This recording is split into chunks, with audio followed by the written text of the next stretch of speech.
Hello, and welcome to another episode of Successfully Unsuccessful. I'm your host, Josh Dittrich, and today I'm very excited to have my pastor in the house, Jeremiah Curran. Jeremiah, say hello. Hello. Great to be here. Thanks for having me. Oh, man, I'm stoked. And you walking in, hanging out, you look unfamiliar a little bit. A hat and glasses, not on Sunday mornings, right? Yeah, well, I take the glasses off and when I speak, and then I throw them on. It's like a very Clark Kent Yeah, effect Clark Kent. That's right. That same in guy between wears lobbies. the hoodie. Yeah. Is a pastor. Like, I don't get it. Cool. Well, what I love about this show and the opportunity I get to talk about people that have been successful. And it's interesting because most people don't really put pastors in the bucket of having success. And if you think about the decline in like the world's church structured and what's happening there, our church is going the opposite direction. So Yeah. How is that happening? Oh, How do you gosh. define success in your world? In spite of me, trust me. Well, I mean, first of all, I think, church growth and personal success are very, very different things. Yeah. So, like, let me tackle personal success. Yeah. Has a lot less to do with church growth. So, there's a lot of really successful pastors whose churches aren't growing, but they love their family, they love their wife, they love their kids, they're faithful. So that's been probably a shift, I think, early on when you're a young pastor and you just want to tackle the world. It's like, I want to want everything to grow, and it's like, that's what I'll be successful when the church is 10,000 people. And so you would define personal growth once upon a time as some of the church. Yeah, I think so. I think it's those really were maybe drawing the line were less blurry. And I think for anybody who's young and driven and ambitious, it's difficult to separate the two. And sometimes I think the trap for a lot of young leaders is to wrap up their personal identity in work success, vocational success, whatever that vocation might be. And that's not foreign to pastors. I think for pastors go, this is my career, this is my vocation. Yeah, I want to be successful at it. Yeah, right. And so I went through a process several years ago of just trying to redefine that, getting a lot of really good coaching. Around, like, that's good. Yeah. But just around the idea of probably the best piece of advice I got was from a coach who just said, man, do you know the name of your great grandfather and the first name of your great grandpa? And I was like, man, I actually don't. Like, I never met him. Right. It's just great grandpa Curran, right? I don't know. And he's like, you're worried about like your legacy and like, success and what it's going to look like. You don't even know the name of your own great grandpa 2 generations ago. Yeah. And he's like, someday you're going to die and people are going to come to your funeral. and even the people who think like, you're the greatest pastor that's ever lived, man, you're like amazing, because they're going to come to your funeral and they're going to eat cake and they're going to go back to work. And then throughout the next 6 months, they're going to you're going to pop into their head and they're going to have a fond memory of you. And they're going to go, oh, yeah, I remember him. He's pretty cool. Yeah, he's cool. And they're going to go back to work. Yep. He's like, why are you so worried? I'm like, wow, that's good. That's insightful. And he said, man, here's your legacy, your wife, your kids. Like, they're the people you spend the most time with. They're the people who you have the most influence in their life. And at the end of the day, success now for me, has shifted. So there's a couple of things I want. I want the people who know me best to love me the most. Yeah, that makes sense. And I want to be faithful to do what God's called me to do and leave the results up to him. So it's kind of like one bucket, but 2 buckets, right? Like, it can apply to both. Yep. So more so on the first one is your family, and beyond that, relationships you develop, and those are ones that you're more intentional about, right? Yeah. But I think it's interesting that even hear about a coach, because a lot of times there's just stigmas, and we'll talk about stigmas in a minute, but like, pastors know it all, right? And they're standing up higher on the pulpit, talking down to the church. Yeah. But what's worked for you that's so different than that, and seeing your style compared to some churches that just keep shrinking in the same towns? Well, first of all, I've been very clear from day one that I don't know it all. I love that. That's humility. A fact. So start with that one. Yeah, but not even like a contrived humility. Like I'm genuinely overwhelmed with the amount of information that I don't know. Like, it's like there is so much more to learn. And the longer I do this, the more that you go, dude, the results really are not up to me. Like, I'm doing the best I can with what I have. But at the end of the day, it's like, God, I'm gonna, work like it all depends on me. But at the end of the day, I'm gonna trust like it all depends on you. There you go. And that's a good distinction. Yeah. And I'm gonna give it my all. It doesn't mean I'm not gonna work hard, but at the end of the day, it's like, what I'm supposed to do is give it everything I've got, be as faithful as I can be. Yeah. And whether the church grows or not, ultimately God is the one that, like, that's in the scriptures, right? One person plants, another person waters, but it's God who brings the increase. And so that's been a thing. Like, we've been married for almost 25 years and we just did a marriage series, right? But I started out that marriage series going, listen, this is not, hey, check out my expertise on this. Right. Like, we're still figuring stuff out. And every year that we're married, there's a new season. Totally. So a year ago, our oldest daughter got married. That's a whole new season. You still find that flabbergasting. Yeah. Like your age and having an adult child. Right? Yeah. Oh, me too. It's crazy. But that's a whole new season. So like we're navigating that. We're figuring that out. And then, we have 3 more kids at home, but in 5 years, we'll have 3 kids out of the house, right? And we'll just have 1 left, and that'll be a whole new season, and we'll have to navigate that. So you're never done learning. And so even like approaching this marriage series, I was really intentional to start off and say, I'm a fellow traveler. Like, this is not listen to my incredible wisdom. This is like, dude, I'm with you. Yeah. We think there's incredible wisdom in the scriptures and that God's got design for this. So I get to come alongside and discover this right along with you. That's cool. And so that's been a great approach, because I truly feel that way. Yeah. So that's been really helpful. Yeah, I think you're right about that. And as I'm sure as you write messages or talks, that, to be able to convey a powerful message, first, you're having to explore inside yourself and wrestle with the same things that you feel led to be talking about, right? Yes. Because how often do you check yourself at the door every time, right? Before you start writing, right? That process, you touch on that a second, just kind of like the humility between, I'm not the expert, but I have some knowledge and I believe this is what I'm supposed to share, but really being clear that you're just a man walking along like everyone else. Yeah. Because everyone just seems to say, and it's just a stigma. Like, pastor, of course he does that. Of course he, and it's like constant. Yeah. And I'll even address that a lot of times when I speak. I'll say like, I'll say something that feels a bit oversimplistic or like kind of the church answer. And I'll go, I know, you're a pastor. You're supposed to do that. And, that even disarms, it kind of pulls the ammunition away from that argument. But the reality is, when you speak out of your weaknesses, you never run out of material. Unfortunately. Absolutely. And Paul talks about this, right? Boast in our weaknesses. We're more relatable, and it requires us to trust God. And guess what happens? And I think that's it. When you put your hands out, and we talk about our failures, men all of a sudden are comfortable. Yep. And you're like, oh, this guy that I was trying to watch my P's and Q's actually struggles with X, Y, and Z. Yeah. Right. Yeah. That's always transparency is very disarming. And we've worked really hard to create a culture at Westbridge that starts with me, but also permeates the whole environment. Yeah. So that, like, the language we use builds a sense of transparency. Yeah. Totally. Lights on, windows open. You can be yourself, come as you are.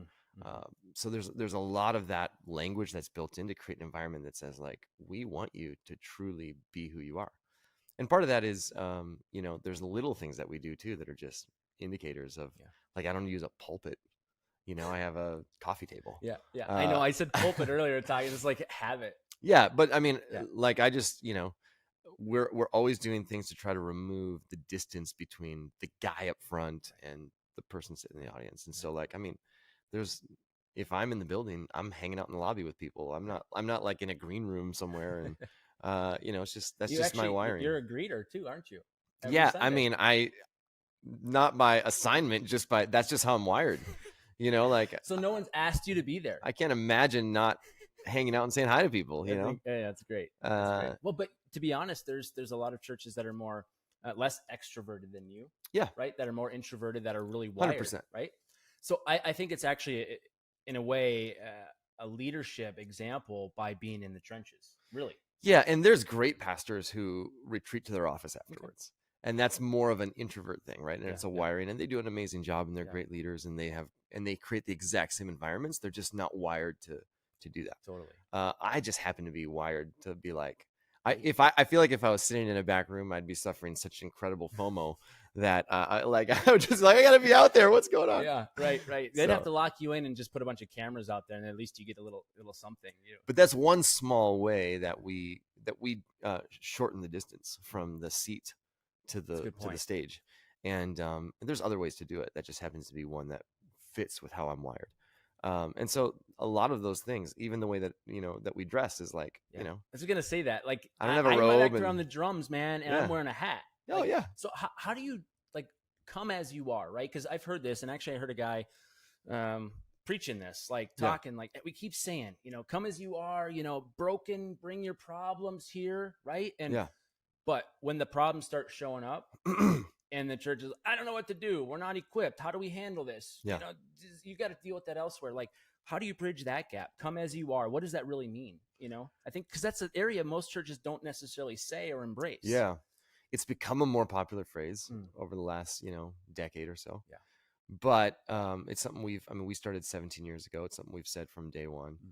But there's a caveat to that, which is if you just come as you are and you don't try to change, like come as you are as a starting point, right? And it's essential. You're welcome as you are. You don't have to dress up. You don't have to bring your baggage. Actually, bring your baggage because we all have it. Yeah, you're imperfect. I'm imperfect. Another way we've said it in the past is no imperfect people allowed.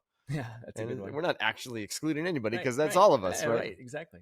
And so the concept with come as you are is like, hey, come as you are, but we're really careful to say, but don't stay as you are. I see. And this is really important because this is really the message of, the good news of Jesus 100%. is come to me, all of you who are heavy, weary and carry heavy burdens. Hey, come to me, everybody. Bring the church is for the sick. Yeah, yeah. I came all of to us, the sick. Son of Man came to seek and save the lost. Right. Yeah, that's all of us. So if you don't have the ability to come as you are, then you'll never come. Right.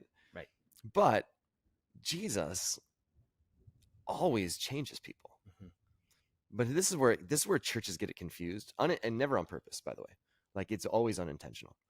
Is what unintentionally gets communicated is change, and then you can come to Jesus. Like change, and then you can be a part of like what we're doing. Then you can get in the club. Then you'll really feel at home here. And what Jesus always did was go, no, come as you are. It's just that Jesus is so transformative that when you meet Jesus, you'll probably change. Yeah, that's it. Think about it. The first two, like the main two commandments, and I say this all the time, love God and love others. If we keep it that simple, how would the world change? If everything we did was, God, I love you. What do you need from me today? How can I serve you? And then we take that same approach like Jesus and say, how can I serve you today? Because if that would reduce selfishness, that would put, require me to learn patience, which again, fruits of the Spirit. So becoming more like Jesus is an example, a model we follow. And that's just so lost in translation. Yeah. Yeah, because like, why do we complicate things? Well, part of it is the church growth, right? Yeah, so then, true. So when we started, right, this is 17 years ago, and we had a 2-day-old baby, and we had a 3.5-year-old. That's when the church started? Yeah. Baby was 2. 2 days. 2 days. Yeah. 2 days, yeah. So we brought her home from the hospital and changed clothes and then had our first launch team meeting. And so who showed up for that? Yeah, we had 12 adults, a few friends, a couple of people we didn't even know that were like, we're kind of interested. And so, but here's the thing, like, and we did our first service then, like literally a few weeks later. We met that night. We met one more time. And then I said, all right, a week from Sunday, we're doing our first service. Let's bring some friends and see what happens. Well, where is the service going to take place? I don't really know yet. So just start inviting people. Yeah. And when I secure a spot, I'll tell you where to send them. There you go. And it was like, okay. Now that sounds like so stupid and risky. And does it? And in one sense, it's somewhat like every church expert will tell you that is not how you start a church. We had no money. We had nothing. We were just like, I don't know, let's go. You're just suggesting there could be a little better of a plan. For sure. And now, like it was probably a year or two later that a book came out that was called Launch. And it's like, here's a step-by-step process to launch a church. And I was like, oh, that would have been really helpful. Because we didn't do any of that, right? Yeah. But there is something to, and I'll come back to your question. There's a thought to this. There's something to just going, yeah, let's just go. And there's something simplistic about that works. Mm-hmm. And so there's a pioneering spirit in that attracts certain people. For sure it does. And so then as we started to grow, what happens is it's like, well, dude, we'll risk everything for the sake of the mission, right? Which is a great thing to say and easy to do. When you have no assets. Oh, yeah. So nothing's on the line. There's no risk. Right? When you're like, I mean, we're a church of, 40 people. We don't own any property. I'm not getting a salary. We'll risk it all. And you're like, okay. And so people, that resonates with people. True. But at the same time, it's like, that's different. Right. Then all of a sudden the church grows. Right. And then now it's like, well, we have assets. Right. It's like, well, now I have 12 employees that I'm paying. And there's a lot more at risk. Like, so when you say just risk it all for the sake of the mission, it's like, yes, there is still an aspect where the mission is more important than any assets. Yeah. But this is where where it does start to get bogged down, where the mission gets bogged down, because what ends up happening is like, man, it's very easy to shift from, I can risk everything for the sake of the mission to, we better be careful to protect what we've built. You better not go that far. We can do it, but not all in. Like we can do it mostly in, right? Yeah. And then you start to pull back, and then you become more conservative, and then it becomes a club. Yep. Right? Exactly. And it's such a subtle shift. It's very difficult to see when you're in the vortex. Yeah, totally. When you're in the eye of the storm, it's difficult to realize, well, we've shifted. Yeah. And so that's the thing, it's man. a slow fade. Mm-hmm. And that's a great song. I talk about that one, but one thing specifically a mentor said to me is, we deceive ourselves with the smallest of compromises. Yes. Right. So when we used to do something, there's a point in time where people don't understand why we used to do things, and we just do them because we used to do them. Exactly. But then we start to change, and we don't realize because we're more aware of what it might look like or how someone might react. And then all of a sudden, right, we're pulling in the reins. So there's that balance. So how do you balance that, being trusting in God with everything and doing what he's called to do, and balancing the discernment of, I have a responsibility, because the church itself is really the people, and the building is the assets that sit inside this nonprofit, right? Because technically it's all God's. We're just the stewards of it. So, right. At the end of the day, you're a human like I am. And when you talk about those 12 people showing up in a room, I'm the same guy going, hey, I have an idea. I launched my first product in my home in the garage, and I had to go to the hardware store to figure out how I was going to take a 5-gallon bucket of this chemical and turn it into 70 tiny 8-ounce bottles. Yep. And put a label on them and ship them off to Amazon. And I'm like, I think this is going to work. Let's go. And the growth happened. And then it's like, oh, well, now we got to get a little more systematic around this. Oh, totally. Right? So I think that's the challenge. People start to think that church is just this magical, special place, and it's without flaw. And when we think that bar is this high, well, of course the church fails every time. But if we walk in saying what?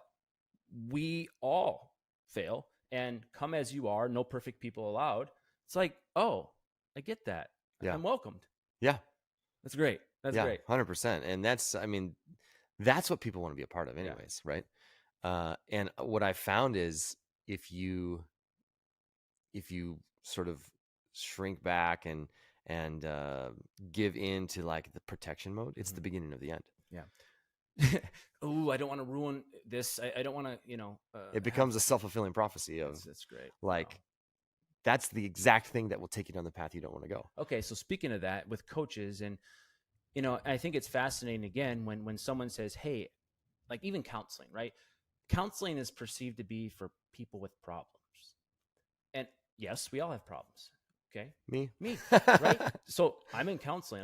Twice a week. I love it. Why? Yeah. Because it's forcing me to put the stuff that I harbor into the open, and then transact and dialogue with someone who is an expert that can actually ask the right questions. Yeah. And so artificial intelligence, small segue, like Chat GPT, right? Yeah.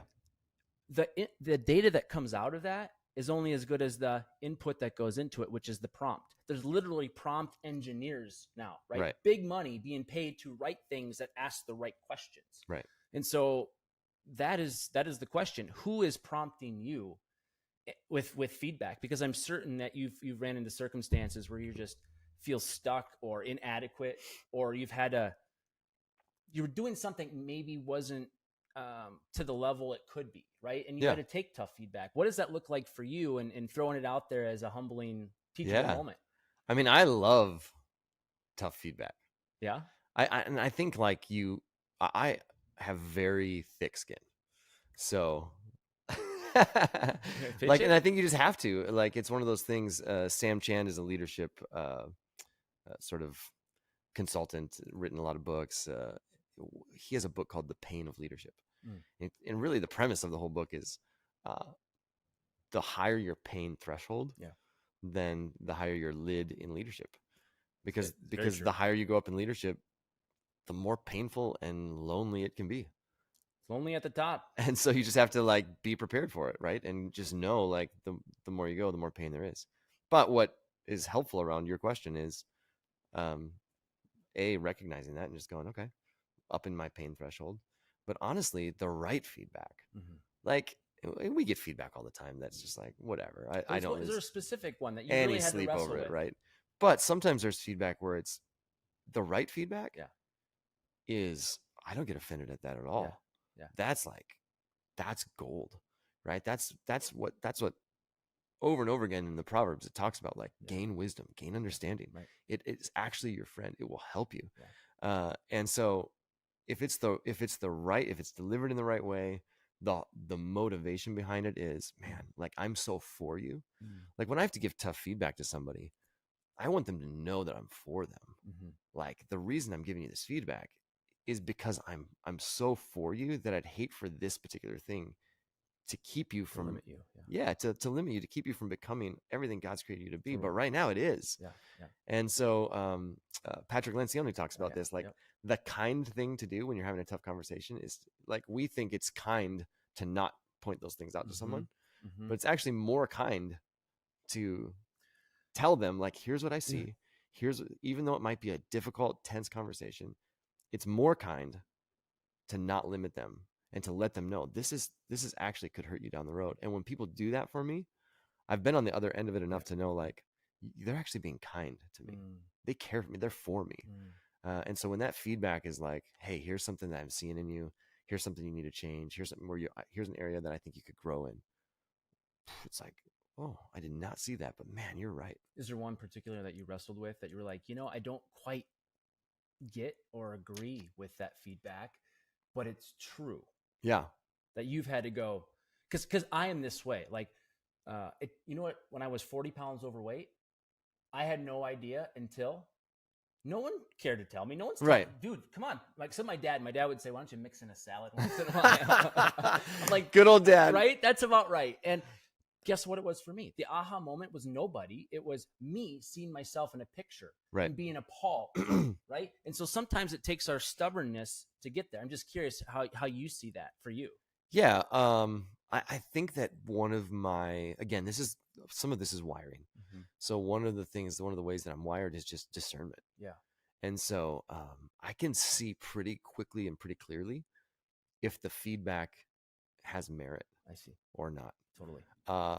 And if it does, I don't care who it's coming from. It could be coming from somebody that, like, why did it have to come from them? Yeah. Doesn't matter, because truth is truth. And so if the feedback has merit, and that's what I just got to gauge it against, like, okay, here's the feedback, here's the criticism, whatever it might be. Is it true? Is there any weight to it? And if not, okay, no problem. They felt like they did what they felt like they needed to do. If there is weight to it, if there's merit to that, okay, that's something I need to explore, and I need to dig into that. Because at the end of the day, if there's truth to it. Now, like a specific instance, that's a tough one. Specifically early on, I mean, we talk about writing messages, right? And I didn't used to script it, and I didn't used to put together outlines. And it was very like shooting from the hip and off the cuff. And I would inevitably find myself like driving home going, ooh, oh, I should have said this, or I should have said that way, or why did I say that? Why did I say it that way? Oh, I wish I could get that back, you know? And I had a coach. We were probably 3 years in as a church, and he pushed back on our environments and on my speaking in particular. And he's like, dude, like, why don't you put together an outline? And why don't you give this to people? And why don't you script it? And I was like, I said, it just feels more conversational if people don't have like a fill in the blank. And that feels more like academic. Yeah. And I just want it to feel really conversational. And he goes, oh, so at the end of the day, it's really just about how you feel, not about what's most effective. And I just went, he goes, well, 85% of people are visual and like 15 are audio. So basically you're saying to the 85%, yeah, like he's like, you're basically saying to them, hey, screw you. I hope you remember it. Right. And he goes, so is it about how you feel at the end of the day, or is it about delivering content that people will actually remember and apply? Totally. And I went, no, you're right. That's great coaching. So you changed right away and implemented it the next day, or did you have to go through a process to uncover that? I implemented the outlines the next week. Okay. And then that took me on probably a 3 to 6 month journey of finding my voice. Oh yeah, I see. And then recognizing like, oh, when I script it, I'm saying the things I want to say the way that I want to say it. Right. It doesn't mean I'm reading, but putting it together ahead of time, game changer. The 5 Ps: proper planning proves perfect performance. Yeah, I get it. So shifting gears though in your personal life, right? So you got dad as pastor, husband as pastor from your wife's point of view, and then you have dad as dad.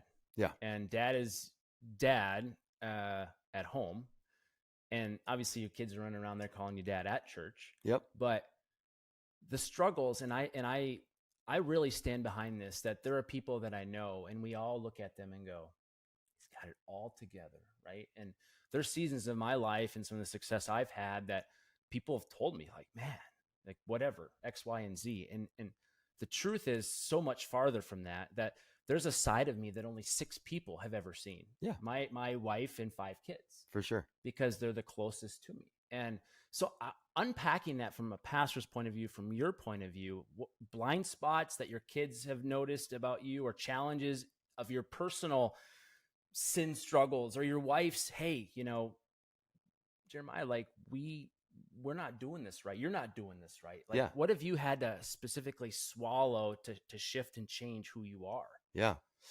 I don't think it's so much shifting. I mean, there's always personal growth. Sure. Not so much shifting who I am, but actually, I think it's far more important learning to be okay with who you are. Okay. So they're calling out saying, this is what I'm seeing. Yeah. And you're recognizing that, owning it. Yeah. And then what? Like from a standpoint of going, if it's hurtful or harmful, okay, then you have to change, right? If it's like, if there's something that you're doing that is, hey, you lose your temper a lot. Yeah. Hey, you yell at me. I mean, those are things that are like, that's not a wiring thing. Yeah. That's a personal growth issue. Mm-hmm. And you go, yeah, I need to own that. We can do better. There's some things about you that are just, that's who you are. Mm-hmm. And that's never going to shift and change. Totally. And so learning to be okay with you is, I think that's a lifelong struggle. What about more specifically sin struggles? Yeah. For sure. Like we've been really open about when we first got married, and I was a youth pastor, and there was a season where I struggled with pornography, and had to go to my wife and went through that process, and that was really, really difficult. But that's a story that I've shared with the church from the front, and that's amazing, because I think people need to hear that and go like, yeah, there's things that I'm not proud of. There's so many times as a young dad where I think I would yell at my kids, thinking, surely if they sense the urgency in my voice, they will respond the way that I want them to. And you learn over time, like, I mean, there's so many times where I've had to go back and apologize to my kids and go, hey, that actually is very telling of something that's in me and not something that's in you. Like when I yelled at you or when I said what I said to you, it had nothing to do with you. That's something broken in me. Yeah, for sure. And dude, every time you do that with your kids, it's like, I forgive you, Dad. Like they acknowledge that. A hug and But how many times do we see people truly apologize and own their stuff? For a kid to see their parent do that, whether mom or dad, man, there's something bonding about that, where they go, I can trust them. And so I think you got to be really quick to own any of that stuff, totally, whatever it might be, and just go, man, guys, I'm still growing. Like, and it sets them up to know, our kids are the ones that are home are 17 and 15 and 9, but it sets them up to know, like, oh, so when I'm 43, I'm still going to be dealing with this stuff. I know. Well, you're going to grow a lot, but yeah, when you become an adult, you're still going to have to own things. You're still learning things. You're still learning to be okay with you. You're still finding your voice. And then you're going to have kids, and then you're going to want to yell at them. Modeling of that is easy to replicate. Yeah. And so it's just like, there's just an opportunity when you are able to own that, to build sort of an example with your kids. And I think go back into that though, with the specifics of pornography. And I think sometimes the struggles we all face are, they continue to affect us, and they get to a point where either the kettle finally steams, and some things seem less harmless, and sin in itself is sort of, in God's eyes, fairly, let's just call it a sin's a sin, and we all fall short, right? So we're so embarrassed by certain sins, and we diminish it or push it under the rug, right? But like bringing it to head, because that's not an easy one. And like for me, it's anger, and it's like, oh, I gotta go to counseling for this, right? But to get there as a stubborn person, it took escalations, many of them, to get to a point where I could see myself and go, oh, that is not the person I want to represent as a person who follows Christ, especially as a leader in my home. And I need to change. But I think many men struggle with that. But for you to cross that hurdle to say, I have a problem, what had to happen for you? So, I grew up in the era where we didn't have computers. Like you're like the cusp of millennial. Yeah, I'm right on the next version of that. I never had a home computer growing up as a kid. Like didn't even exist in my world. So the first time, and also I grew up in an era where, porn wasn't really that available. I mean, magazines, right? I didn't even know it existed. Like I lived a pretty sheltered life. So even if somebody would have said to me the word pornography, I wouldn't have known what it was. Even at like 19, like it wasn't on my radar. And then the first time I got a computer, I mean, I wasn't even looking for it. It's just like it popped up, and then I didn't know how to deal with it, and it scared me, like internally, because you had this guilt. Oh, for sure. You're like it scared me that I could that's not me to do that, and it scared me of what I could become. And so I had a conversation with a friend, and set up like an accountability thing on the internet, and then that didn't stop me. It was like somewhere in there, it changed, like it got its hooks into me. And then he called me. He's like, dude, I can see on your report like that you've checked out this site or that site. So like I'm calling to challenge you. Right. Wow. And that was it was an important conversation. And I think that's amazing. I think sometimes too, we just being sheltered, as you called that, in the technology gap in that example, right? In some ways, very good, because that might be 13 or 12 or 11 for some kids now, right? Or even younger, which is scary. And so let's amplify that with all the other things that are available for them to run into. Yeah. And now this world openly says everything that's wrong, that's accessible is okay. Yeah. Right. And so we're on like a whole nother world. And so, you know, when you got one or two thorns, it's easier perhaps to pull those out. Right. But it's like, we've become so comfortable with letting this sin control us, like that bondage, or, you know, and so where does someone begin? Like just thinking about their own journey and their own struggles, because recognizing the problem, they may not even know. How does someone start to evaluate really where it's becoming a problem that's impacting their life and others? Yeah. Specifically with technology. I would say specifically with pornography or anyone else's sin struggle, or drinking too much, I have a problem, or being abusive verbally. Because I think, oh, you know, I say bad things to my wife, like it could be worse. You know, I could hit her, like justifying that lower of a sin when it's really the same. You know, like how does someone decide, like, I need to stop doing that. I need to stop going this direction with what that is and go this way. Yeah. I mean, I think that's what the Holy Spirit does in our lives, right? So exposing yourself, that's why we say, come as you are. So to back that up even another step is like, that was one of my big motivations to even want to start a church. Was I had friends that I'd want to invite to church, but I knew I couldn't invite them to church because we had kind of, never on purpose, I was a part of churches that had great people that loved the Lord and loved others, but had just been in their vortex for so long, doing things the same way for the same reasons, even though those reasons no longer existed. Right. But now we're still going to do things the same way, and they couldn't even tell you why. So if I wanted to invite a friend to church, I couldn't, because that idea of them coming as they are, that environment didn't exist. It wasn't conducive to say, like, I got this problem. Can I bring it with me? And it's like, it's sitting here and I don't want to tell you about it. So therefore I'm probably not just going to go.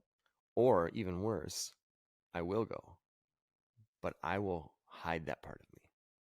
I will not expose myself to potential rejection or ridicule, because I perceive this environment to not be safe for that. That's far more damaging. Oh man. And so for us, it's just going, man, let's just keep the main thing. Like, what if we could introduce people to Jesus and then just get out of the way? Yeah. like let's just go, hey, when we say come as you are, we really mean it. And also, Jesus loves you, right? And now we're going to let the Holy Spirit do whatever he wants to do in your life. And there's this tension. I mean, you read about this in John's account of Jesus' life, and he talks about how Jesus is full of grace and truth. So when it comes to a lot of these types of issues, where the church has probably gotten it backwards, is that they let truth drive the train, and then grace is the caboose at the end. So it looks like this, right? Yeah. Okay, you've got some kind of issue in your life. Yep. The temptation for church is to tell you why all that's wrong and why that's hurting you. And that's truth. And it comes from a place of love. But if the love and the grace is the caboose at the end of the truth train that's just run you over, it's really difficult to believe. And so it's like, hey, you're wrong, and let's preach against this, and we got to take a stand, and all those kinds of verbiage. It ends up being like, it doesn't feel like they're for you. It feels like they're against you. Totally. So what we've said is, what if we reverse that? Which I think is what Jesus did. Hey, here's the engine driving the train. Grace, love. We love you. God loves you. You're accepted. You belong here, right? Yeah, but what about this thing in my life? Oh, well, now there's a truth caboose that's really believable. Oh, well, that thing in your life, that's hurting you. You should stop doing that. That's hurting you. You should stop behaving that way. That's imprisoning you. But now there's relationship. It's like the grace has been built so much. Like, I know you accept me. I know you love me. So now when you point this thing out that needs to change, I know where it's coming from.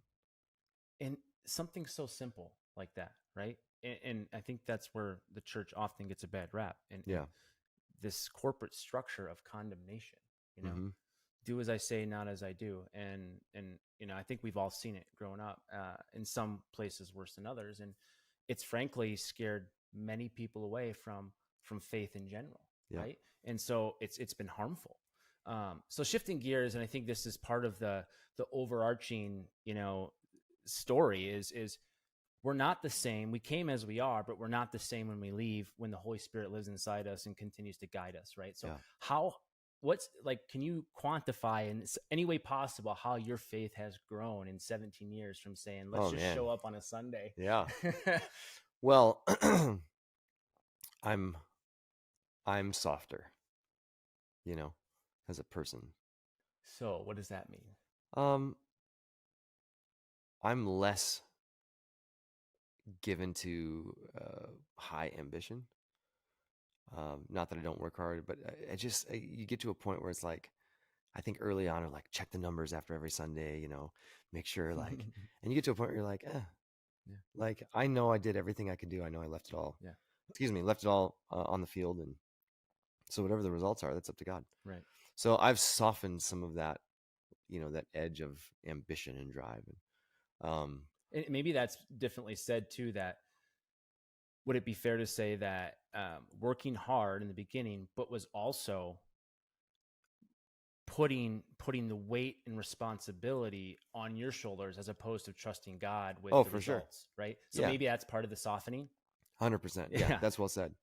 And then I think part of it is just,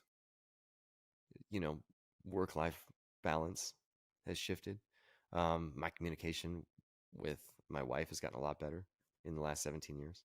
That's a good progress. Yeah.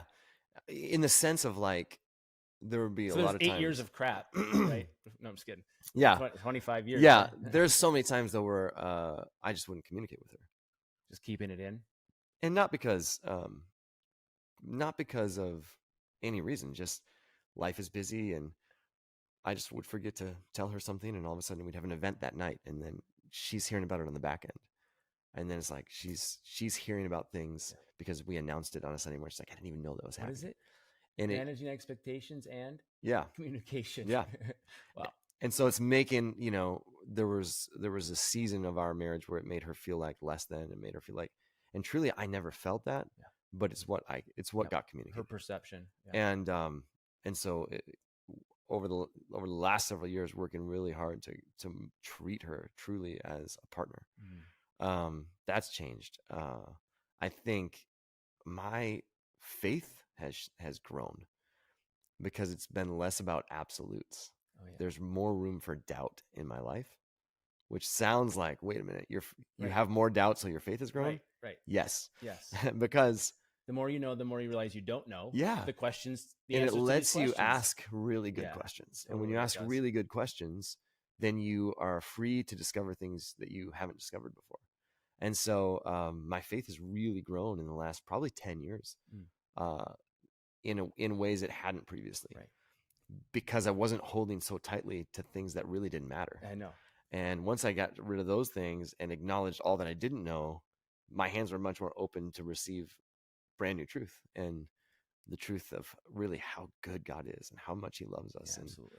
And so like my faith has really grown in the last 10 years. And I call that freedom, and like we recognize sin, and many of us keep living in that and choosing not to change. And we say, we're saved. I know God. I believe in God. Right. And it's like the faith transformation comes as we continue to pursue him, let him do the work, and continue to listen to his call in our life. Right. And so I suppose you've probably had to make some pretty big decisions. I mean, there's a pretty decent sized building you're in, and there's been some challenges around how are we going to get this many people in this growing organization. So talk about how God has maybe led you and challenged you to figure it out to fulfill the mission, and faithfully deliver. Because this is another faith example of, I don't know how we're going to do this, but we got to do it. Yeah.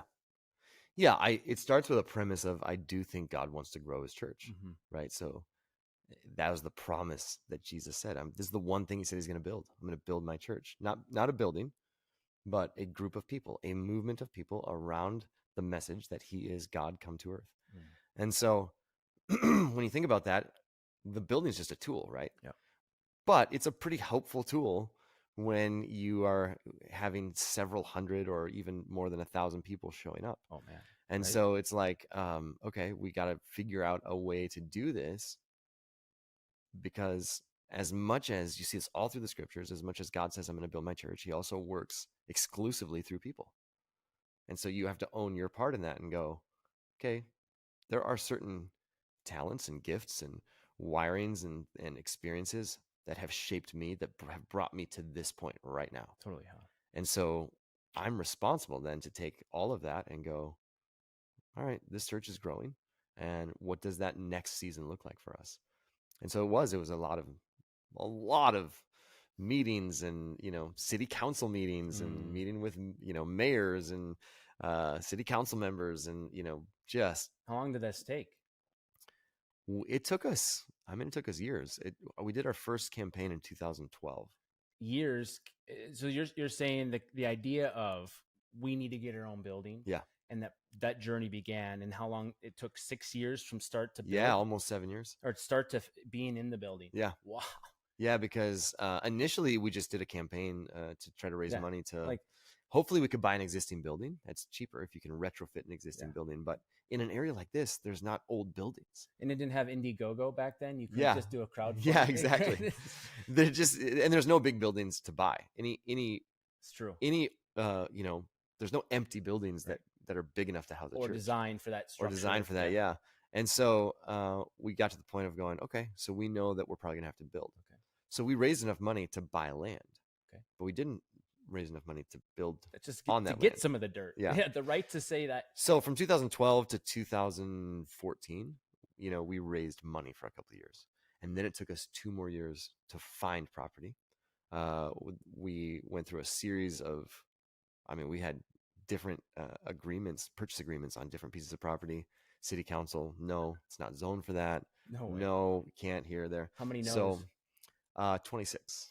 26 no's? Yeah. I mean, you're almost like a walking sales guy. Yeah. Like it was crazy.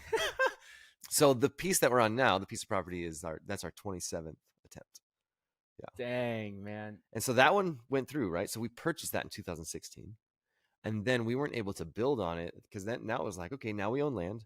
Now we need to do a campaign to raise money to actually build a building. Yep. And then we raised money for the next couple of years. And then we were able to break ground in 2018 and then finish construction in 2019. Jeez. And we shut her all down in 2020. Right? And then you're like, okay, so that's a great segue to the answer to the question of, I'm trying to think too of the heroes, if we look back at the heroes of the Bible and the people that are not anything special, that have done extraordinary things, right? Use the average. And we feel like we're obedient and doing God's plan. Where did it feel like, how many times did it feel like, should we really be doing this? Especially when COVID shows up. Oh yeah. So that's part of the gift mix and the wiring it's why people become leaders. It has nothing to do with they're more special than anybody else. It's just a particular wiring. So I have a particular risk tolerance? Yeah, I have a particular wiring that just says, okay, next one. Okay. You can't say no forever. That didn't cast doubt? Yeah. Sure, in momentary. Okay. But at the end of the day, I genuinely do believe that God wants to build his church and that he's drawing people to himself and that we need a place for them. In the New Testament, they didn't really build places like that. Right. It was more in homes and it was kind of house to house. But you read in Acts that, we're starting a series on Ephesians this Sunday. Exciting. Acts chapter 19, Paul is teaching daily in a lecture hall. So there was a place where a crowd gathered to receive teaching from the scriptures. And so this has always been a part of the landscape of what it means for God to build his church. And he works through people, imperfect and flawed people. At the same time, he often works within the culture too. And so the culture in the United States is, I might come and check out your place if you have a building. I probably won't if you're in a middle school auditorium. Isn't that wild? And that's okay. It's just, that's part of the culture. No, but it's true. It's 100% true. Yeah. And so you go, okay, we have to work within the culture that we're a part of. And God's going to provide, but deep in my heart, I genuinely believe God wants to build his church. I think he's drawing people to himself, And if we keep the environment free of, all the barriers and just introduce people to Jesus and let his spirit do what it wants to do, then I think it'll keep growing. So my responsibility then is to take this tenacious, wiring that I have and make sure that we have a place for those people to gather the best way you can. Yeah. And so like our building is not big. It represents the sweet spot between big enough to function and small enough to afford. Right. Yeah. And leave room for growth, but knowing that there's going to be another season where you're busting at the seams. Because in a business I was in, we literally were in a narrow warehouse. Fortunately, we're in a multi-unit. Boom, blew a hole next door. So we got the next space. Boom, blew a hole in the next door. And all of a sudden we're like, this was very convenient. And unfortunately, it's a lot more difficult when you're trying to gather lots of people, right? And so middle schools and different schools, how many different places were you in? We went from, living room, community ed building, to the theater, to Big Woods Elementary, middle school east, middle school west, and now our building. Just trusting God. And then along the way, we rented Fieldstone, the high school, St. Michael City Hall, Albertville City Hall. We had an office in an attorney space. Colonial You're still Mall, going. Like the gun club, the old fire station in St. Michael. So we rented like 8 other locations to do various different things, either youth ministry we did out of Fieldstone for a while or out of the high school for a while. We were doing small groups for students out of Albertville City Hall, the room above. The upper room. Yeah, the upper room. Oh, nice. So just, it's been wild. Yeah.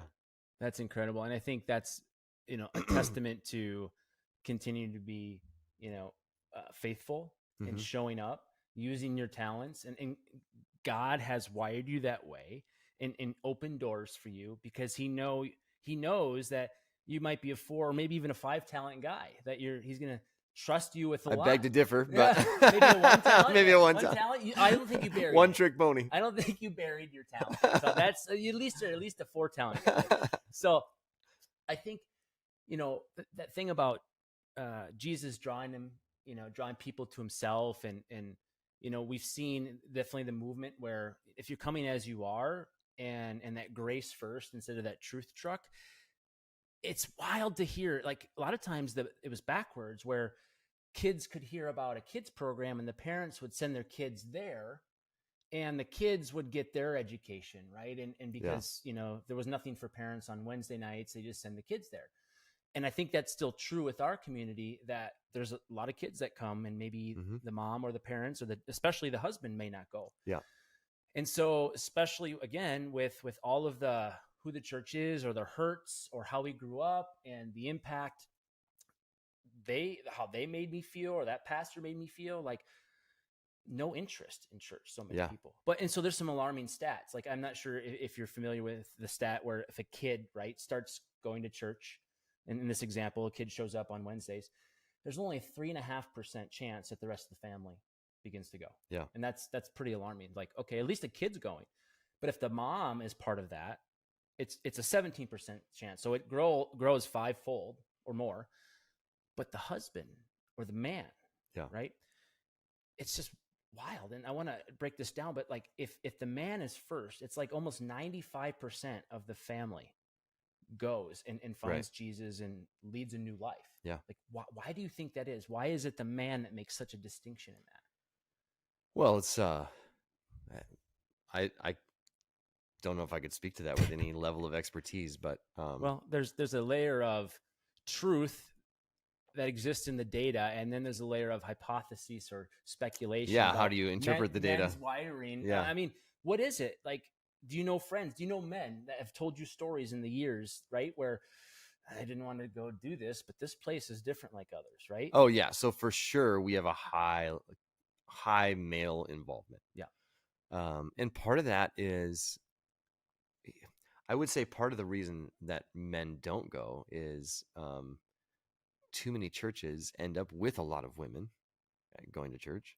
The husband doesn't go, wives go, moms go.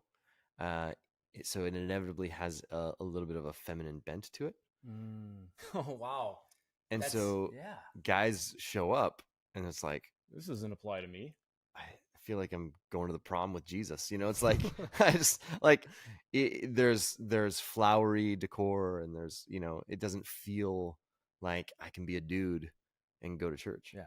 And so we've often addressed that with, you know, I mean, if you walk into our building, it's not meant to not be feminine. It's just meant to be cool and have a good vibe. But, yes, in the back of my mind, I know that stat. So I know, regardless of why it's true, the data says that it is. So I just know that the target for us is the dude that's 25 to 40 years old is probably our target. So if I'm speaking and I'm walking through marriage, I'm walking through Ephesians, like the word, the phrase that I've used in my own, just in my own filter, is intentionally irreverent. Oh, that last word, you have to break that one down. Irreverent. Yeah, because there is a not an irreverence towards God, but there's a certain reverence that gets paid to church or the pastor or, you know, the bishop or the priest or the father, or however you want to say it. That's like an upper level of respect. Is that kind of like reverence if we're talking? Yeah. So they're revered. Yeah. Okay. And that's not a bad thing. It's just that sometimes what it does is it creates this big barrier between, you know, the person up there, the stage, and the seat. And so by being intentionally irreverent, not about the message, not about God, but about sometimes the verbiage and the way that we say things, what it does is just breaks down barriers. Totally. It lowers the distance between the seat and the stage, and people go, oh. And so, like, there's just things that I just throw in. Well, your jokes are at that level where it's like, oh, you know, we're in the world but not of the world, and so some of this stuff is like, it's like what it does is it just gives it's social permission. It is. Yeah, I got that. So it's social permission for a guy who's in our audience to go, okay, I get it. I see what kind of place this is. And it lets them lower their guard and go, okay, I don't know what I think about your whole Jesus thing, but I'll come back. I'll at least check it out. The music was good. I'll check it out a second time. That guy said a couple funny things. Yeah.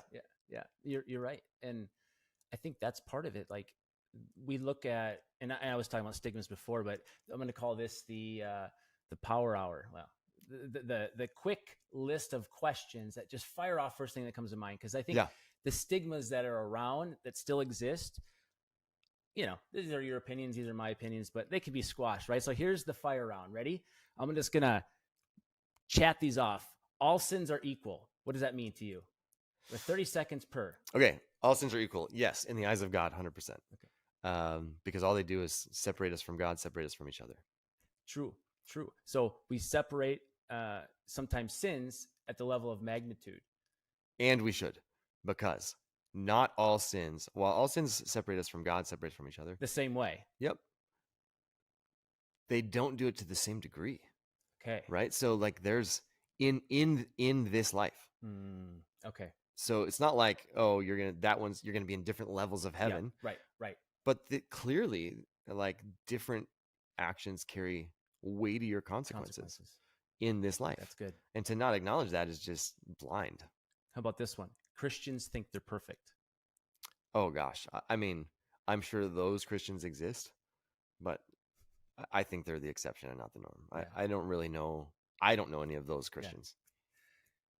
Yeah, totally. The Christians thinking they're perfect. I think I'll say it like this. There's a Christian over here and a non-Christian over here.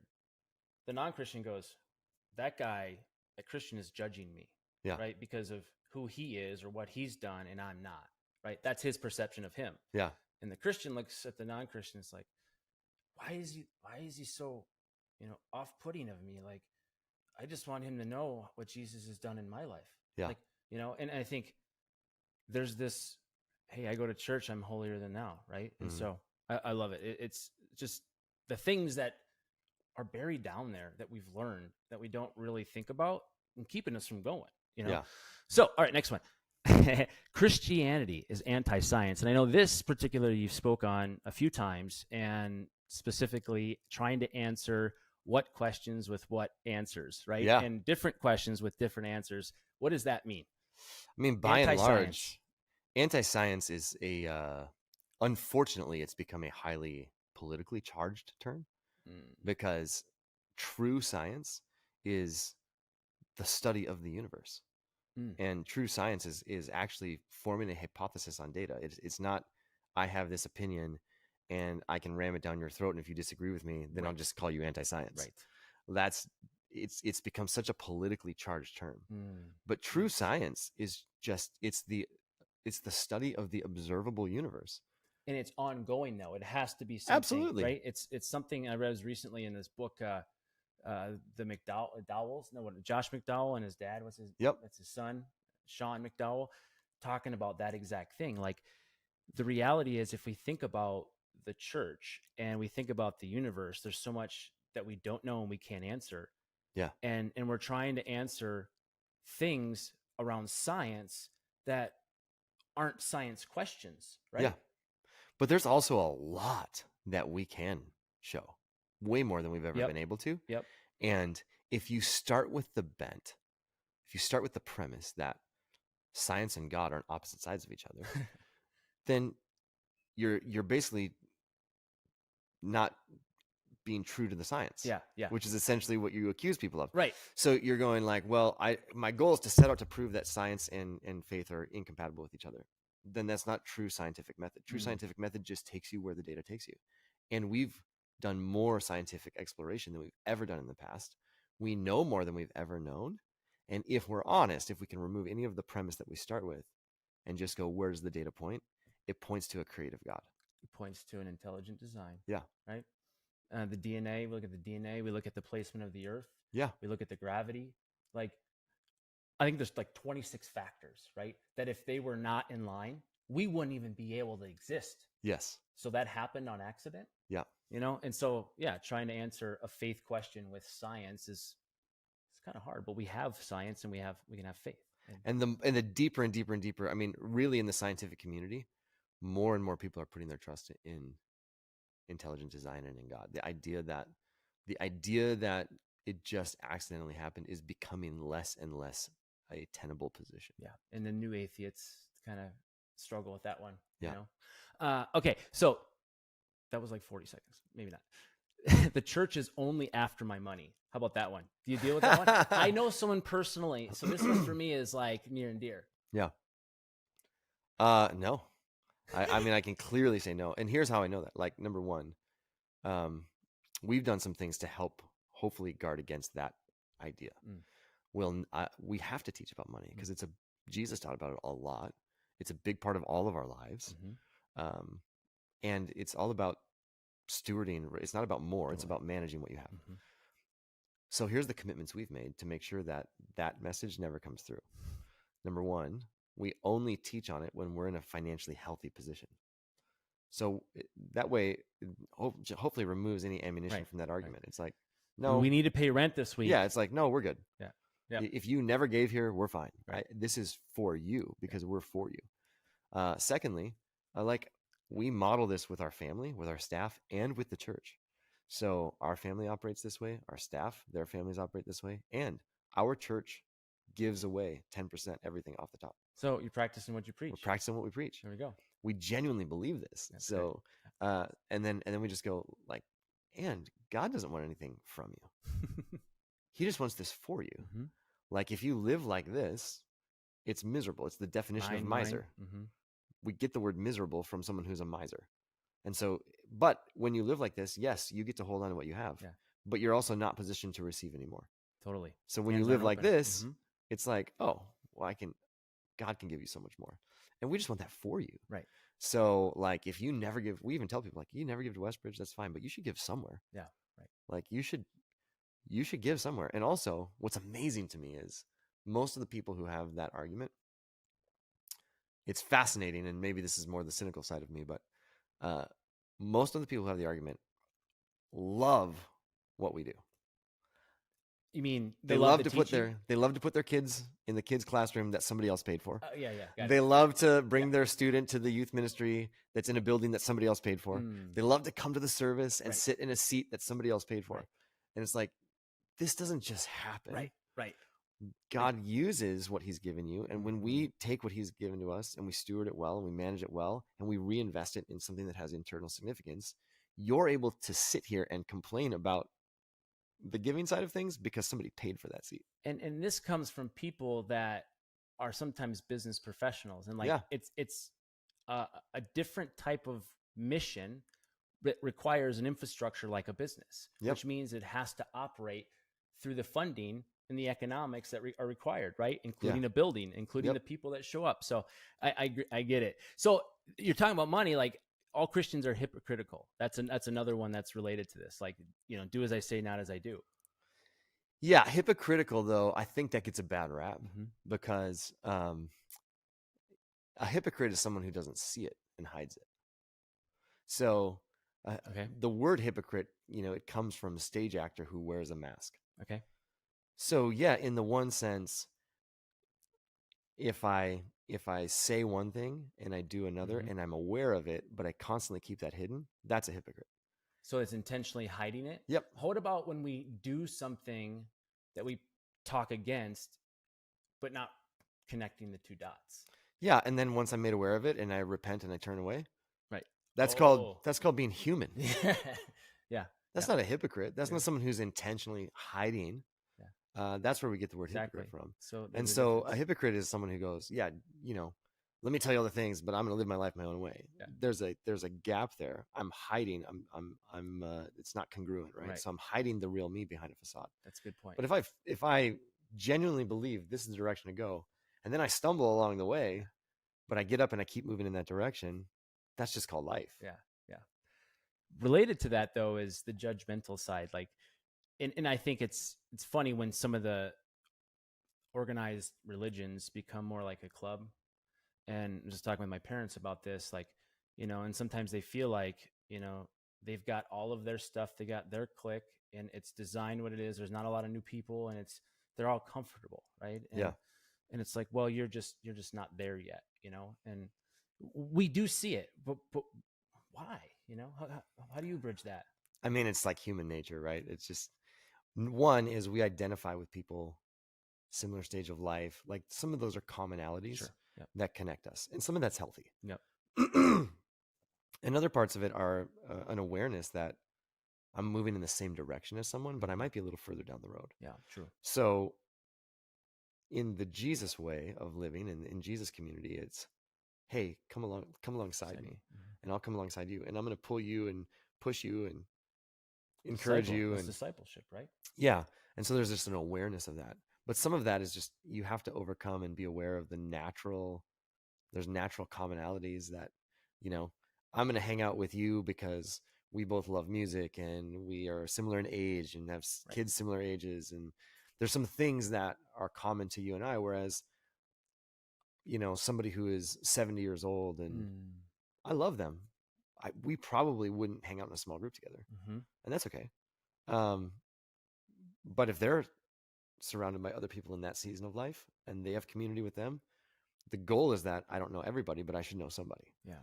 And that I should have somebody in my life that knows me well enough to look me in the eyeball and challenge me, encourage me, celebrate, cry with me.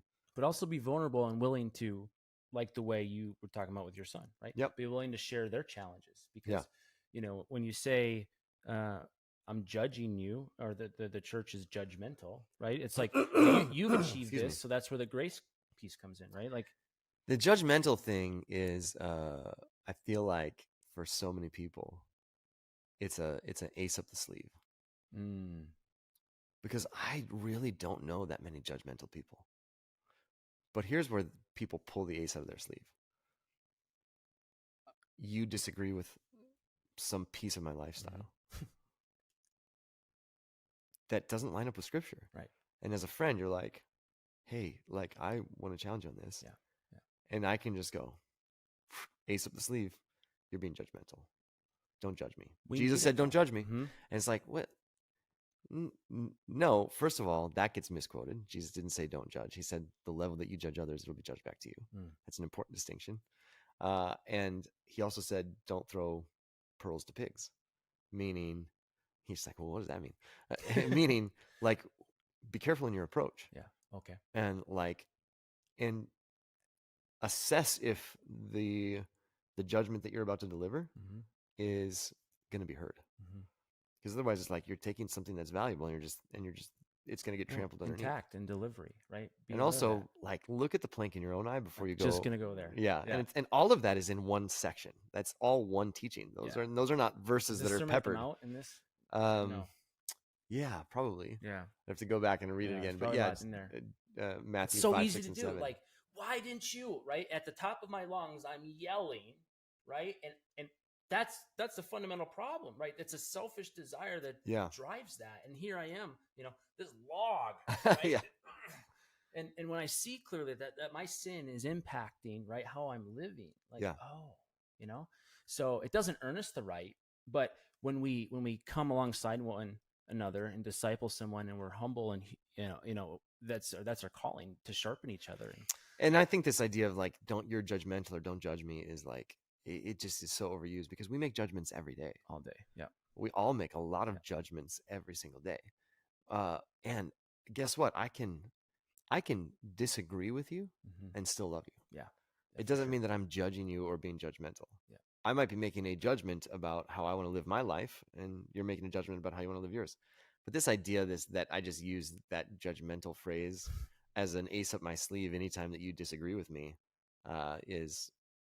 that's become a cultural, somewhat of a problem. Yeah, right. And the reality is, we should be able to disagree with each other and still love each other, because if our friendship is rooted in agreement in all things, then why are we even friends? I mean, that's a fragile friendship, right? Yeah, right. Like, you can't ever say anything real because I'm broken, and so then we just isolate. And so this theory, though, this idea that the church is outdated and the purpose for the church is no longer what it used to be. Is the church outdated? Well, no. I mean, it's been around for 2,000 years, right? It's survived, Roman Empire. It's survived persecution. It's survived execution. It survived Reformation. It survived Crusades. It survived Spanish Inquisition. It survived. I mean, even now, like, modern American nationalism is a threat to the church, where it's like there's an extreme version of Christianity that would kind of fall under Christendom. That is a national, like, make sure that America is amazing because God blesses America. Right. And it's like, I believe that God has blessed America. Yeah. But I also believe that he's blessed other nations. Yeah. And my citizenship, first and foremost, is in the kingdom of Jesus, not the kingdom of the United States or wherever I happen to be around the world. And that's another one. But the church continues to move forward, continues to survive. Out of every one of those things, those broken branches, then there's always a group of people that goes, no, this is who we are. We are followers of the way of Jesus, and we're going to keep that center, and we're going to continue to be faithful. Yeah. And in every generation, there are people that live that out, that love well. We talk about, you mentioned something earlier, and it reminded me of this, about like average, like being average. That's another thing that gets a bad rap. Like, what is wrong with being average? Yeah. Nothing. Potential has sometimes you have so much potential now that it's mind numbing, it's paralyzing. Right. And it's like, it actually becomes a trap, because I feel like I can never live up to my potential. And when I get to here, I'm chasing this. And when I get to here, I'm chasing this. There's an author, actually he's one of the coaches for me, and he wrote a book about, in one of his chapters, and it's one of my favorite books. I've read it 5 or 6 times. My goodness. It's called, the original title was called The Contrarian's Guide to Following Jesus. It's the subtitle now is Spirituality for the Rest of Us. It's been reprinted as Spirituality for the Rest of Us. Change the name. And in it, he talks about the cobbler in Corinth. Okay. And you're like, well, who's the cobbler in Corinth? He's like, nameless, doesn't have a name. But if you read Paul's letters to the Corinthians, he's dealing with all kinds of crazy issues that they're going through in the church in Corinth. He goes, so he just says, I have to imagine there's a guy who's a cobbler, right? A shoemaker in Corinth. And he never travels outside of Corinth. He never writes a book of the Bible. He never starts a church. He never, does anything dramatic with his life. All he does with his life, when he encounters this guy named Paul, and he hears about Jesus, and all he does for the rest of his life is stop going to the temple prostitutes, start dealing with integrity in his shoemaking business, giving it the best that he can, making the best shoes he can, and treating his wife with dignity. And he just does that for the rest of his life. Beautiful. Like, that's the way of Jesus. Yeah. And the church will never be outdated, because in every generation, no matter how crazy the fringes get, there's a group of people that are just committed to living life in the way of Jesus. And I think that's important. Like, Jesus says, come as you are, come to me like children, right? And his parables are that way, to be simple, and they're not supposed to be complex, right? And so the next layer of this is like, who's not accepted at church. We talked about this, no perfect people allowed, but like specifically the LGBTQ plus and all the others, like we're not accepted, or church say no, right? And they take a stance on this. And so, how do you break that down? No different than you or I or any other, changes in our culture. Yeah. Again, my job as a pastor is to interpret the scriptures as best as I know how, and then give people clarity around those things. But that topic is the same as any topic, right? Hey, here's what the scriptures teach on this, and you can do whatever you want with that, and we still love you, and you're still welcome here. Bingo. Hey, here's what the scriptures teach about generosity. Yeah, but I don't ever want to give ever to a church. Okay. But you're still welcome here. Yeah. Here's what the scriptures teach about community. Yeah, I prefer to just do my own thing. Okay. But you're still welcome here. Here's what the scriptures teach. That's so good. And so my job is not to be the Holy Spirit in anybody's life. Right. My job is to help point to clarity. Here's what the scriptures teach on this topic. We love you no matter what. So nobody's precluded from coming. There's no prerequisite. Yeah. Some people choose then at that point to go, what you believe is so incongruent with how I want to live that I'm going to opt out. But it's never because we're asking them to leave, ever. Right. But I think that's it. It's not as simple as that for the rest of the world, I believe, because it should be. And Jesus followers, if we're following Jesus, the perfect model, how would he treat anyone? Just like you said, you can keep coming here. Love and grace. Yeah. But then we build these walls and we create these barriers, and it's like, nope, sorry, And we've done it, and it's created this push away, right? For people to even want to be interested in learning about Jesus, or even God and what that means in the Holy Spirit. So it's challenging, right? And that's where, the grace and truth on the front, or grace and love on the front end, and truth on the back end is critically important, especially to that group of people who are in, LGBTQ relationships, because unfortunately and I don't know what it is, but unfortunately for that group of people, they've gotten clobbered with the truth train more than anybody else. Yeah. It's unfortunate. Yeah. And it's like, let me tell you all the reasons you're wrong. Right. And then there's this tiny little caboose at the end that's like, but I love you. Right. And it's like, well, really? I don't doesn't actually feel very believable. You love me, because that hurts. Yeah. Right. And so I've had many conversations with people from Westbridge where they know they're loved, they know they're accepted. And then they approach me and go, what about my lifestyle? And I go, I love you, right? Right. And what's funny is sometimes they'll go this, like, hey, what do you think of me? And I go, oh, that's easy. I love you. Yeah, there we go. But I know what you're asking. There's a question behind the question. Yeah. Here's how I interpret these scriptures. And I could be wrong. Like I genuinely believe this is my best ability to interpret these scriptures that talk about this. And you're welcome to a second opinion. And you might disagree with me. Right. And that's okay. Our friendship is not rooted in us agreeing on all things. So we'll be friends no matter what. Right. And I will love you and care about you no matter what. But if you're asking me, here's truth. Here's the caboose of truth. Here's what I think. Here's how I interpret these. And this has nothing to do with your identity, by the way. I think the term sexual identity is the worst term I've ever heard, because identity has nothing to do with even sexual orientation. Mm-hmm. Mm-hmm. Identity is first and foremost, I was created by God. Mm-hmm. And that impacts the business person. Yeah. Almost, if not more, right? Like, I am an entrepreneur. I am, right? And well, that might be true in the things you do. You know, you're an accountant or you're a doctor, right? But we're children of God first, made in his image to create. Yep. Right? And subdue the earth's resources and cultural mandate. What you do never determines who you are. It's incredible. That's simple fact. Yeah. You know, it's missed. But who you are should determine what you do. 100%.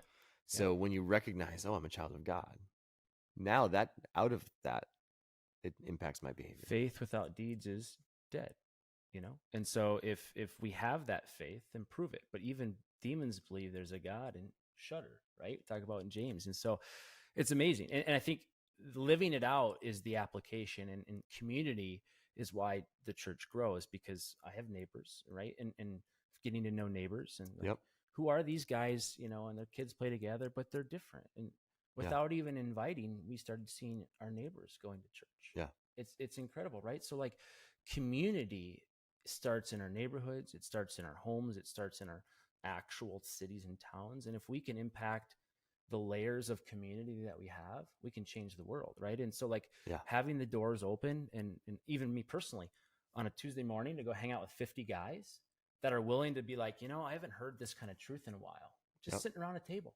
something about that, right? So I think last thing before you wrap, and community is a recent message you just touched on. Loved it. Great message, great talk. And, you know, for me, I'm very passionate about it, because being a guy that has 5 kids and very busy and some goals, and believes he's been given, you know, gifts and talents to go build and do things great, there's a lot of responsibility I feel like I have. And I feel like a lot of times, you know, the stuffy church people don't get me, right? Like, but it can be further from the truth that if our identity is in Jesus Christ, and we find community and find ways to find common ground, we become better people by challenging one another, because we have that rapport. We start with love, right? And so anything on community as it relates to how you've grown, the value you see around community? Oh man, yeah, because I mean, I don't think I would even be in ministry. I don't think I'd be a pastor. I don't even know where my life would be if it wasn't for deep friendships. And for me, in what I do, just being a pastor of a church, sometimes it's really helpful to talk to other pastors. Yeah, totally. And so, you know, I have several pastors who are, I have one pastor who's really 2 that are like in their 60s and 70s that I can call and talk to anytime. That's great. That coach. And then I've got a couple that are like 5 years ahead of me that are like some of my best friends, and they are overseers for our church and people I can talk to. You know, one of these guys I talk to probably 2, 3, 4 times a week. Oh, wow. And just, hey, checking in. How's this going? Hey, what about this? And then there's a group of like 10 pastors around the country that we actually meet up with once a year. Jeez. And so myself and my wife, and they all bring their spouse, and we just rent like a 10-bedroom house and split it 10 ways and hang out for 4 days. And all we do is just goof around, be in community, but talk about church, talk about life, talk about family, with somebody who's in that same field, right, and understands some of the unique dynamics. And how do we address this issue? Yeah. Right? So that's so life-giving. And to be able to do that. So I do like, next week I'm going to be in Las Vegas for a couple of days with a group of pastors. And then February I do coaching, and then receive coaching from one of these guys. And then we do that group trip in the spring. So like 3 to 4 times a year, I'm either getting coaching or just surrounding myself with people who are pastors. And then that's just like, that's the big level. Yeah. Then there's just the week to week stuff, right, of like, I host a small group at my house for people from church. And like, we do that once a week. I mean, you open your doors for the people. Yeah, you don't have this special secret code that no one has access to. Oz. Yeah. So it's super fun. Like we have a group of people. We have like 20 people 20 adults in our small group. And so during small group seasons, we hang out with that group, and we've been together for a few years. And it's incredible. Those friendships, those relationships, just week to week, the day-to-day relationships, neighbors, and so it's just, community is the point, right? It's everything that God's done for us. And then love God and love people is here's how what God's done for us. It's all vertical, and then it makes its way into the horizontal. And it's everything we do with others. That's totally true. And if you have just one or the other, it's incomplete. Yep. That's so good. So what would you say, kind of wrapping the question, what's just one step that a man can take, and like he's kind of maybe grown up in the faith or know about this God and has heard a few things about this guy, Jesus, who loves him, but he's just not there yet he's not all in at church necessarily, right? He's not being fed, or, what's something he can do right now just to start exploring what it means to find and follow Jesus. Like, because I think there's so many people that are in need of a savior, that need to process their challenges in life, that need to be absolutely in a place of surrender. But that seems like so far away. Yeah. And my belief is it really takes one small step to start. Yep. And my journey of change and transformation was with the recognition that I am not making it, and I've screwed up so bad that I actually need help, right? Something had to happen for me to really make it effective. But there's guys listening to it right now for sure that are leading businesses, have a wife and kids, their marriage is struggling, kids at school. Like, what's something one man can do right now? I mean, two things pop into mind. One is find a church and just go. Just go. Yeah. I mean, you don't have to get super involved. You don't have to give. You don't have just to show up and see what you think. Just put yourself in an environment that your thinking will be challenged in some way, because that's what happens. And when Paul writes in Romans, he says, don't be conformed to the thinking of this world, but let God transform you by changing the way you think. And the way to be transformed is to start thinking about things differently. If you think about everything the way you've always thought about everything, you're gonna end up doing all the exact same things that you've done. And do you know what the definition of insanity is? Right, exactly. And so, like, it's somewhere along the way, if you truly are at a point where you say, I do want to change, that requires you to put yourself in some type of environment that's going to challenge your way of thinking. And so I can't think of a better environment than church, if it's a good, healthy church. Even if it's a digital option, right? Yeah. Somewhere along the way. But there's something about in an environment where you get the community component built in. Yeah. You get the community component built in. If you're a guy listening right now and you're so against church that you're just like, I just can't do it. At the very least, find some other dude in your life who has faith, and ask them to sit down one-on-one.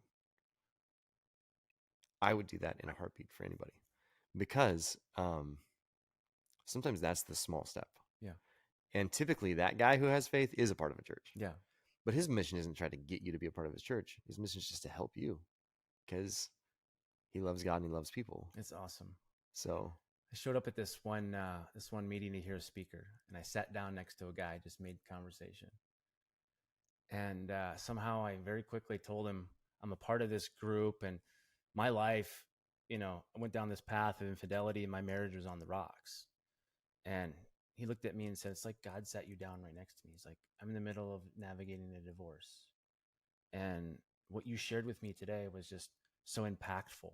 Yeah. And and he was there just seeking some truth, right? He showed up, it wasn't even at a church, it was just an event where business owners was giving his story, right? And so God can use all of us and ordinary people, and he's already using people that and so lean into them, right? Yeah. In that community. Well, This has been fun. Man, I appreciate you having me. When you get to talk to a dude who's looks pretty normal on the outside, you're like, no way this guy's a pastor, right? It's like, I love this because the misconceptions of who we are, right? Yeah. Successfully unsuccessful for me is we all have things we're proud of and we've accomplished the way God's wired us to be, but we're working towards becoming better, but we fall short every day. And not often do you get a pastor that come on and just talk about their challenges and abilities to not match, to not live up to the standards. And because we're all human. So great time. Appreciate you coming on the show. Appreciate you having Jeremiah. Well, that's another episode of Successfully Unsuccessful. Very great to have Jeremiah Curran here today. Check us out on the next one, and be sure to go ahead and like the show.